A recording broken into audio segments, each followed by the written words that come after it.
ప్రజలందరికీ కూడా జరిగే విధంగా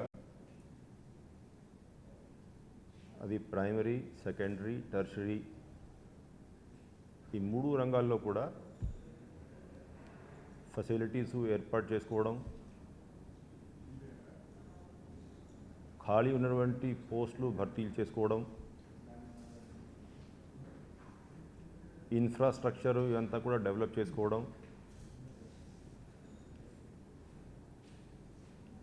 కొత్త మెడికల్ కాలేజు బిల్డింగ్స్, అదేవిధంగా సిహెచ్సిస్ ఇవన్నీ కూడా, అది కాకుండా డాక్టర్ వైఎస్ఆర్ విలేజ్ క్లినిక్స్లో ఇన్ఫ్రాస్ట్రక్చర్ డెవలప్ చేసుకోవడం, ఇవన్నీ కూడా నిర్ణయాలు ఎప్పటికప్పుడు మీ ద్వారా తెలియజేస్తూ ఉన్నాం. అయితే ఇవాళ ఏదైతే ఈ శిశు సంరక్షణ కిట్ల గురించి డిస్కస్ చేస్తూ ఉన్నాం, మీరందరికీ తెలుసు ఈ పథకం 2016లో తీసుకురావడం జరిగింది. అంటే దాదాపు 695 ఎంత ఆ రూపీసు ఒక్కొక్క కిట్టు డెలివరీ అయ్యాక ఇవ్వాలనే ఉద్దేశంతో ఈ కార్యక్రమం ప్రారంభించారు. అయితే డిసెంబర్ 2019 ఎప్పుడైతే రాష్ట్ర ప్రభుత్వము ఆరోగ్య ఆసరా పథకం ప్రవేశపెట్టిందో అప్పుడు దాదాపు 1519 ప్రొసీజర్స్ ఆరోగ్యశ్రీ కింద ఉన్నటువంటి ప్రొసీజర్స్కి ఒకవైపు ఎంపానల్డ్ హాస్పిటల్స్లో, అదేవిధంగా ప్రభుత్వ ఆసుపత్రుల్లో ప్రభుత్వం ఖర్చు మీద ఉచిత ట్రీట్మెంట్ ఇస్తూనే ట్రీట్మెంట్ అయ్యాక కూడా రోజువారీగా సస్టెనెన్స్ కోసము 225 రూపాయలు చొప్పున ప్రొసీజర్ని బట్టి కొన్ని రోజులకి ఆ పేషెంట్లకి ఈ ఆరోగ్య ఆసరా పథకంని ప్రభుత్వం ప్రవేశపెట్టింది. చాలా మంచి ఫలితాలు ఈ ఆరోగ్య ఆసరా పథకం వల్ల ప్రజలకి అందాయి. ఇప్పుడు వరకు మనం ఒకసారి ఆ ఖర్చులు చూసుకుంటే డిసెంబర్ 2019 నుంచి మార్చి 2020 వరకు దాదాపు 79 కోట్ల రూపాయలు, అదేవిధంగా ఏప్రిల్ 2020 నుంచి మార్చి 21 వరకు 193 కోట్ల రూపాయలు ఆరోగ్య ఆసరా కింద ఇవ్వడం జరిగింది. ఈ సంవత్సరం చూసుకుంటే 1 ఏప్రిల్ నుంచి ఇంకా అక్టోబర్ పూర్తి కాలేదనుకోండి, దాదాపు 7 నెలల్లోనే 160 కోట్ల రూపాయలు ఆరోగ్య ఆసరా కింద ప్రభుత్వం ఈ పేషెంట్స్ అందరికీ కేటాయించారు. అదే ఆరోగ్య ఆసరా పథకం కింద డెలివరీస్ జరిగితే గవర్నమెంటు 2019లో ఫస్ట్ నార్మల్ డెలివరీ అయితే 3000 రూపాయలు, సిజేరియన్ డెలివరీ అయితే 1000 రూపాయలు అని ప్రకటించి మళ్ళీ దాన్ని అమెండ్మెంట్ తీసుకువచ్చి సెప్టెంబర్ 2020 నుంచి నార్మల్ డెలివరీ అయితే 5000, సిజేరియన్ డెలివరీ అయితే 3000 రూపాయలు ప్రతి ఒక్క డెలివరీకి ఈ ఆరోగ్యశ్రీ కింద తీసుకువచ్చి, అంటే ఆరోగ్యశ్రీ కింద ఇంకొక అడ్వాంటేజ్ అంటే ఎంపానల్డ్ హాస్పిటల్లో కూడా జరిగిన ఆరోగ్యశ్రీ కింద ఎంటైటిల్మెంట్ ఉంది కాబట్టి ప్రతి ఒక్క ఆరోగ్యశ్రీ కేసు కింద రిజిస్టర్ అయినటువంటి డెలివరీకి ఈ 5000, 3000 రూపాయలు ఇవ్వాలనేది ప్రకటించింది. దాన్ని బట్టి ప్రతి ఒక్క ఆరోగ్యశ్రీ డెలివరీకి ఈ అసిస్టెన్స్ ఇవ్వడం జరుగుతూ ఉంది. ఈ 2016లో ఎప్పుడైతే ఈ పథకం ప్రవేశపెట్టారో ఆ రోజుకి అటువంటి అసిస్టెన్స్ ఏమీ లేదు. దాదాపు 700 రూపాయలు అసిస్టెన్స్ ఇస్తూ ఉంటే ఇవాళ మనం దాన్ని టోటల్గా ఆరోగ్య ఆసరా కింద డెలివరీ అయ్యాక డెలివరీ ఖర్చులు ఇవంతా కూడా గవర్నమెంట్ భరిస్తూనే వెళ్ళేటప్పుడు విదిన్ 24 అవర్స్ డిశ్చార్జ్ అయ్యేటప్పుడే మనం ఈ 5000 రూపాయలు నార్మల్ డెలివరీకి, 3000 రూపాయలు సిజేరియన్ డెలివరీకి ఇస్తున్నాం. కాబట్టి ఈ స్కీము దేంట్లో అయితే దాదాపు 700 రూపాయలు మాత్రమే ఖర్చు అయ్యేది, దాన్ని బదులుగా మనం చాలా ఎక్కువ డబ్బులు ప్రతి ఒక్క డెలివరీకి ఇవ్వడం జరుగుతూ ఉంది. అయితే ఈ స్కీమ్లో కూడా ఏదో గవర్నమెంటు డబ్బులు పొదుపు చేసి ఖర్చు తగ్గించాలనేది ఉద్దేశం కాదు. ఎన్హెచ్ఎం కింద ఈ స్కీము మనం ఫైనాన్స్ చేసే బదులు ఎలాగా మనం ఆరోగ్య ఆసరా కింద 5,000, 3,000 రూపాయలు ఇస్తున్నాం కాబట్టి ఎన్హెచ్ఎం నిధులు అదే హెల్త్ డిపార్ట్మెంట్లో వివిధ పథకాలకి మనం ఖర్చు పెట్టాల్సిన అవసరం ఉంది. కావాలంటే ఇప్పుడు ఇవాళ నాకు ఎన్హెచ్ఎం కింద 2,400 కోట్లు, 2,500 కోట్లు ఏదైతే బడ్జెట్ ఉంటుందో దాంట్లోనే 20-30 కోట్లు వేరే పథకాలకి మనం వాడుకోవాలంటే అవకాశం ఉంది. ఎందుకంటే ఇక్కడ సమగ్రమైనటువంటి పథకము ఆరోగ్య ఆసరా పథకం మనం తీసుకువచ్చాం కాబట్టి. సో కావాల్సినటువంటి సమగ్రమైనటువంటి ప్రణాళిక ప్రకారం అన్ని రంగాల్లో ఎవరైతే పేషెంట్స్ ఉన్నారో వాళ్ళకి ట్రీట్మెంట్ విధానము ఆరోగ్యశ్రీ కింద, ఇప్పుడు ఆరోగ్యశ్రీ కూడా డేటా ఇప్పుడు మీరు చూసుకుంటున్నారు. ఉదాహరణంగా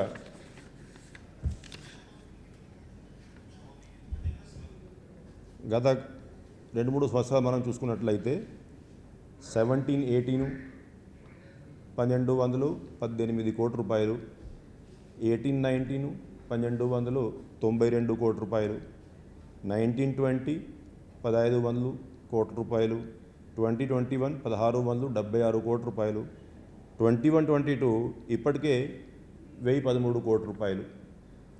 సో ఆ కంపారిజన్ ఎందుకు చెప్తా ఉన్నానంటే ఓవరాలు పేషెంట్కి ఏ కేటగిరీలో అయినా మేలు జరగాలి.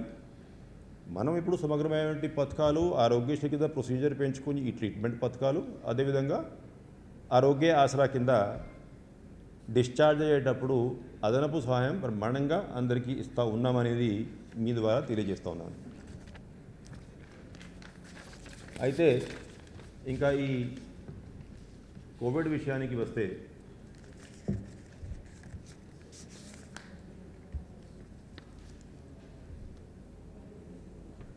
జిల్లాలో ఉన్నటువంటి అన్ని డిపార్ట్మెంట్ల సహకారంతో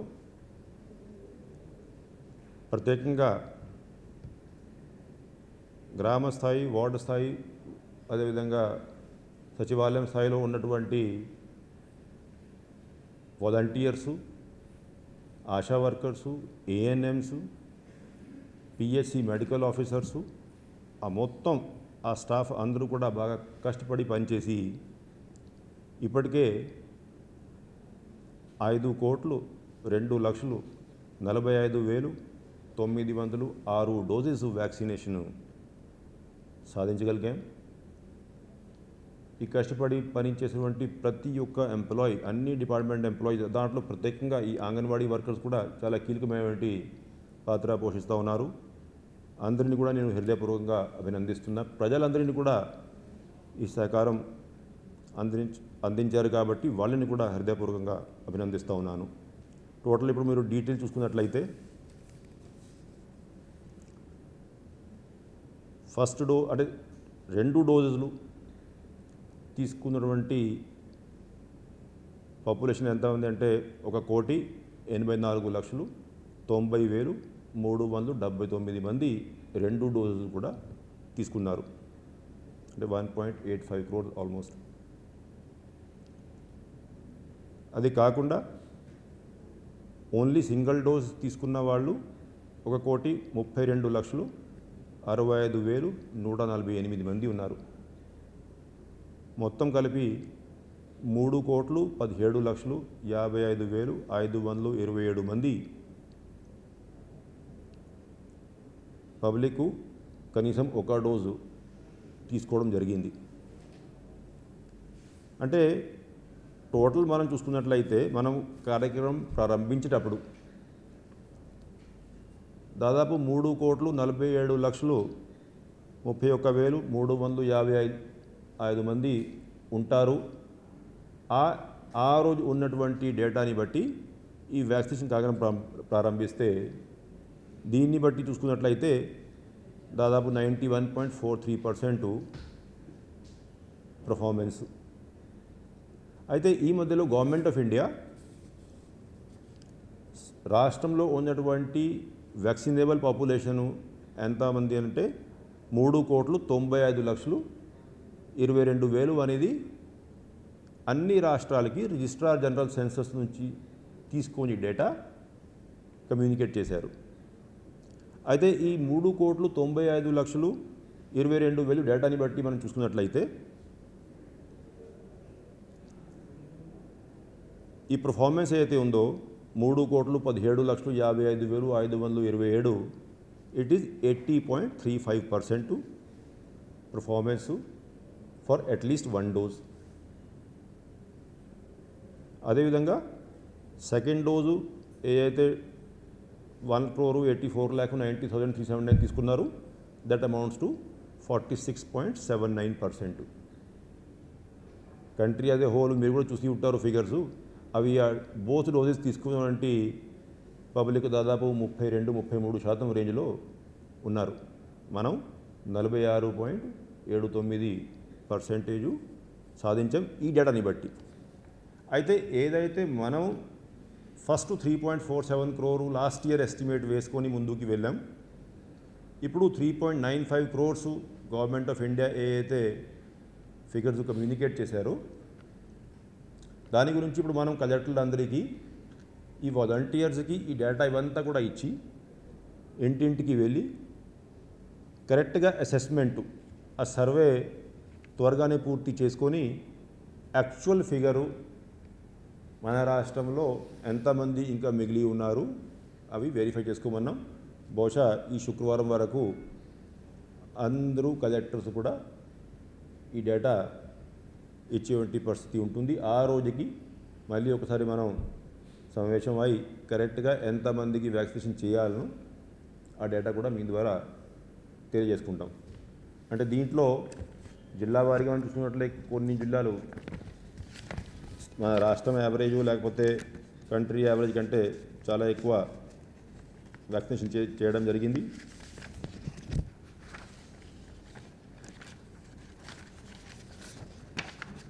ఉదాహరణంగా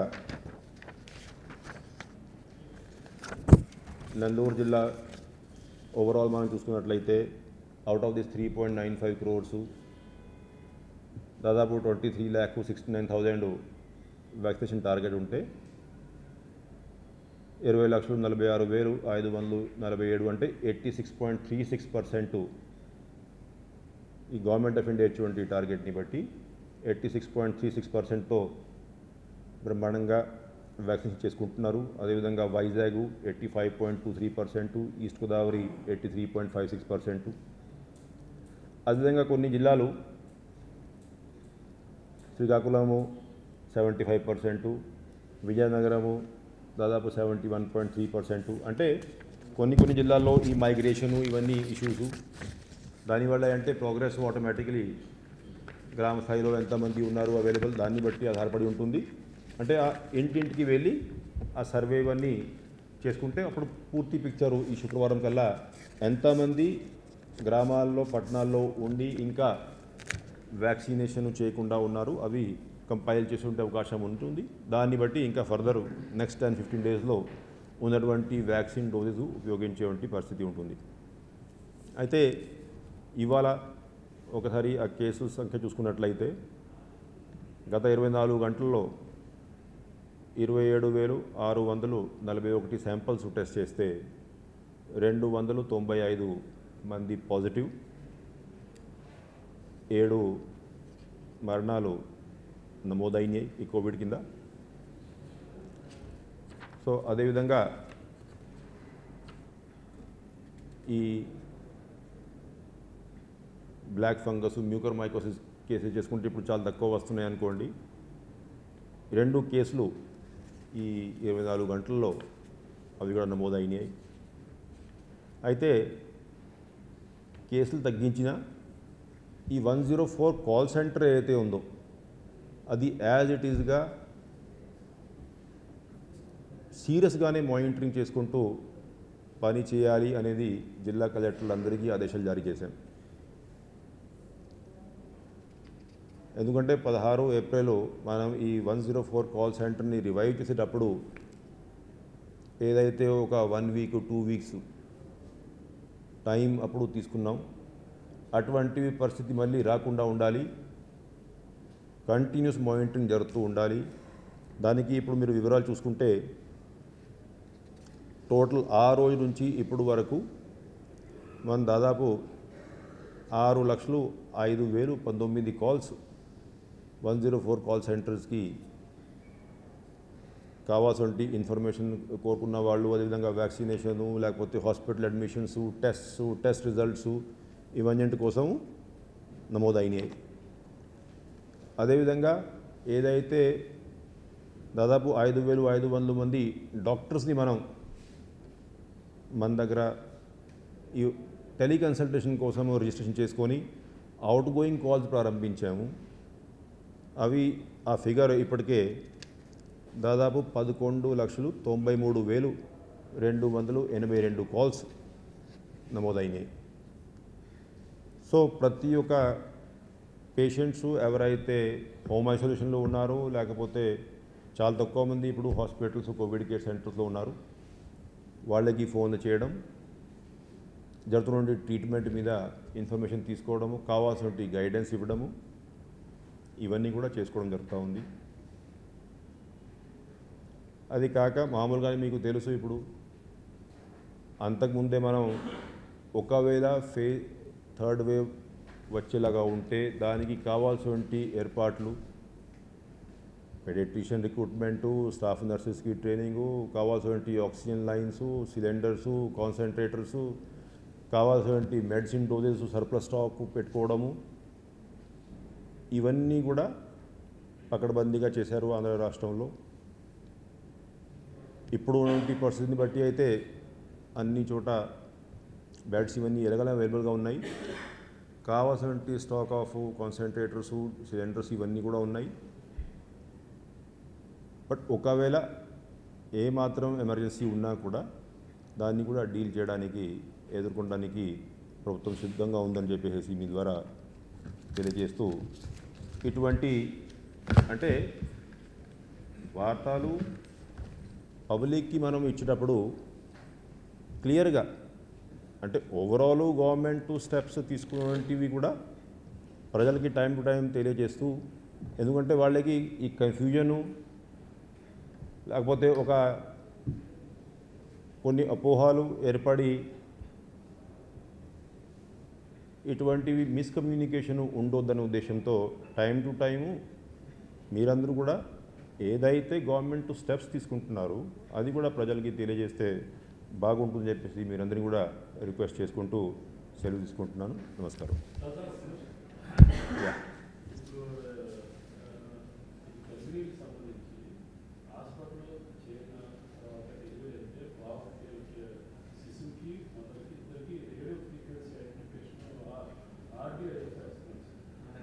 ఏది ఏది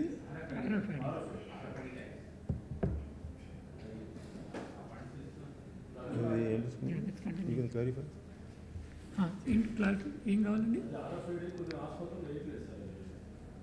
ఎక్కడైనా స్పెసిఫిక్ హాస్పిటల్ ఉంటే will take action as such. Program is continuing, RFID tags programme.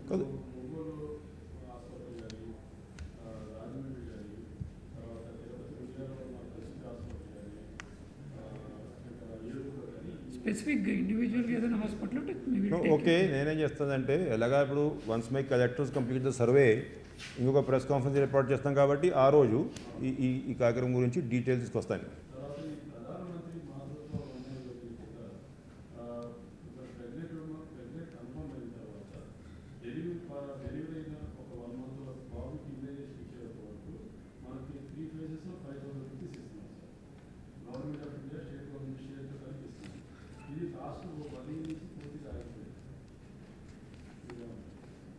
అంటే ఇప్పుడు because I came prepared for data on one particular aspect, ఈ స్కీమ్ మీద డేటా తీసుకురాలేదు. Next week when I come to you for detailed survey information, I bring the information on the scheme and give you details. అంటే నేనేమంటా అంటే ఏ programme కూడా ఆగిపోయే ప్రసక్తే లేదు. And రెండోది ఇప్పుడు మీరు చెప్తున్నారు గవర్నమెంట్ ఆఫ్ ఇండియాస్కి డబ్బు ఇచ్చింది అని మీరే అంటున్నారు. ఇచ్చాక మేమేం డైవర్ట్ చేయదలుచుకోలేదు, డైవర్ట్ చేయరాదు కూడా. కాబట్టి you give me 4-5 days time. Anyway next Monday Tuesday whenever I have a press conference I will come with full facts on this scheme.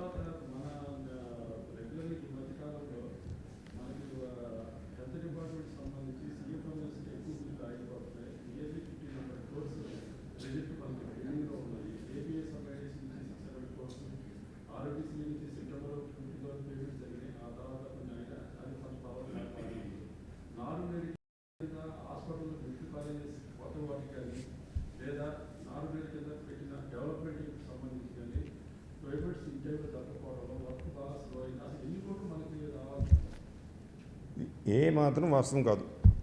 ఉదాహరణంగా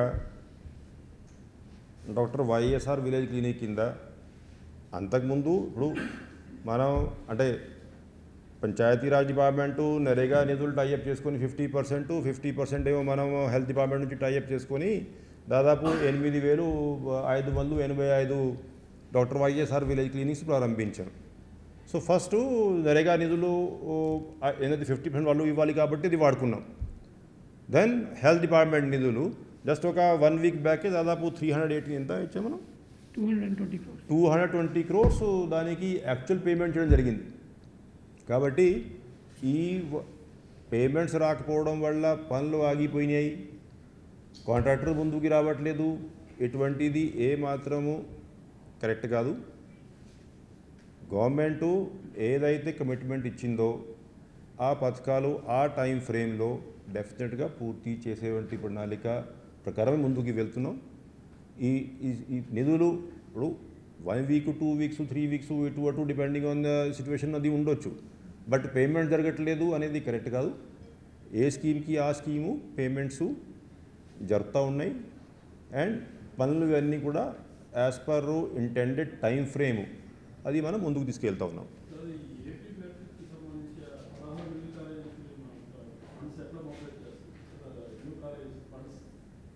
దాంట్లో ముందుగానే అడ్మినిస్ట్రేటివ్ శాంక్షన్ ఇచ్చేటప్పుడు కొన్ని కాలేజెస్ ఏమో 3 colleges మీకు తెలుసు government of India central scheme కింద 60-40 కింద ratio కింద శాంక్షన్ చేశారు, 325 crores శాంక్షన్ చేశారు, అదనపుగా మనం ఇచ్చాం.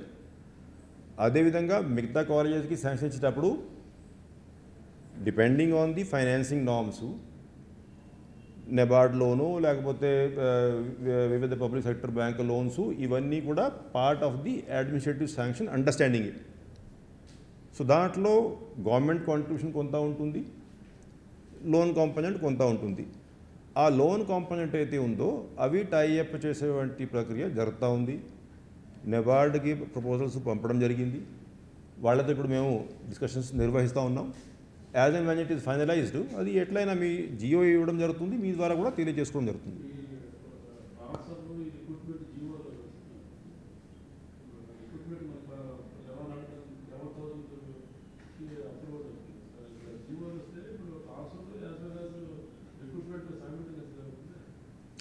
ఇది ట్రాన్స్ఫర్ విధానం సెపరేటు. రిక్రూట్మెంట్ 2 రకాలు, ఒకటి ఎగ్జిస్టింగ్ వేకెన్సీసు, రెండోది కొత్త పోస్టులు. సరే ఆ డీటెయిల్స్ ఎలాగా మీకు ఐడియా ఉంది, కొన్ని ఫిగర్స్ మీరే చెప్తున్నారు కాబట్టి. అయితే చేయాల్సింది ఏంటి, నోటిఫికేషన్ ఎట్లా అయినా మనం జారీ చేయాలి. ఐ థింక్ మ్యాక్సిమము ఇంకొక 4-5 days, ఒక వారం అనుకోండి, విదిన్ దాట్ ఆ నోటిఫికేషన్ ఇచ్చేయండి, కార్యక్రమం చేస్తాం. అయితే ఈ ట్రాన్స్ఫర్ వచ్చేసరికి అంటే యాక్చువల్గా అయితే రెండింటికి లింక్ లేదు, కానీ ఈ ఎంప్లాయీస్ కొంతమంది ఉన్నటువంటి ఖాళీలు నూతనంగా రిక్రూట్ అయ్యే వాళ్ళకి ఇచ్చే బదులు మేము చాలా కాలం నుంచి కొన్ని సంవత్సరాల నుంచి రిమోట్ ఏరియాలో పని చేసుకుంటూ ఉన్నాము కాబట్టి ఇటువంటి వేకెన్సీస్లో గత కొన్ని సంవత్సరాల నుంచి ట్రాన్స్ఫర్ విధానమే లేదు కాబట్టి కన్సిడర్ చేస్తే బాగుంటుందని చెప్పి రిక్వెస్ట్ చేశారు. సో దాని మీద ఆ పాలసీ ఏం చేస్తే బాగుంటుందనేది కన్సిడరేషన్లో ఉంది. త్వరగా దాని మీద ఒక నిర్ణయం కూడా తీసుకుంటాం. ఉద్దేశం ఏంటంటే ఏమైనా ట్రాన్స్ఫర్ చేసే ఉద్దేశం ఉన్నా కూడా అది రిక్రూట్మెంట్ చేసుకొని కౌన్సిలింగ్లో ఎప్పుడైతే పోస్టింగ్ ఇస్తామో దానికంటే ముందు అన్నీ అయిపోవాలి. మళ్ళీ ఆ పాపము ఆ కొత్తగా వచ్చే వాళ్ళకి ఇబ్బంది ఉండొద్దు. అండ్ రెండోది ఈ ట్రాన్స్ఫర్ ప్రక్రియ whatever we intend to do ultimately depending on the final decision, ఇవి పూర్తి కాకుండా కొత్త వాళ్ళకి పోస్టులు ఇచ్చి మళ్ళీ వీళ్ళే రిక్వెస్ట్ల కోసం వీళ్ళు ఏమో తిరుగుతూ ఉండడం అనేది కరెక్ట్ కాదు. కాబట్టి ఇవి సింక్రొనైజ్ చేసుకుంటాం. కరెక్ట్గా పాలసీ ఏ విధంగా ఉండాలి అది కన్సిడరేషన్లో ఉంది కాబట్టి అవి ఫైనల్ ఆర్డర్స్ ప్రకటిస్తాం త్వరగానే. But otherwise 2 processes are independent. But yes within 1 week definitely ఈ రిక్రూట్మెంట్ గురించి నోటిఫికేషన్స్ అయితే ఇవ్వడం జరుగుతుంది. కమిటీ మళ్ళీ నెక్స్ట్ మీటింగ్ కొన్ని ఉంచండి. అన్నీ ఇవాళే చేస్తే కమిటీ అన్నీ ఒకే రోజు పేపర్లో రాసుకుంటే మళ్ళీ రేపు ఏమి ఉండదు. నెక్స్ట్ వీక్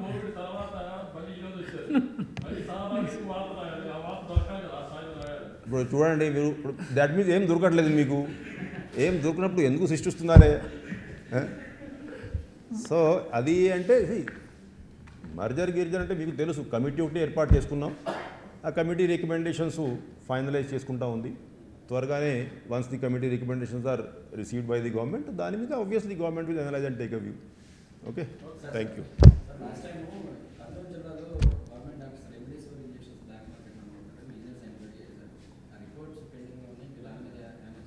నాకు ఇప్పుడు ఇదేం యూపీఎస్సీ ఇంటర్వ్యూ కాదు కదా, సడన్గా ఏదో ఒకటి క్వశ్చన్. ఇప్పుడు I don't remember the facts of the case, but now that you raised it, next press కాన్ఫరెన్స్లో డీటెయిల్ తీసుకొస్తాను. Okay, right.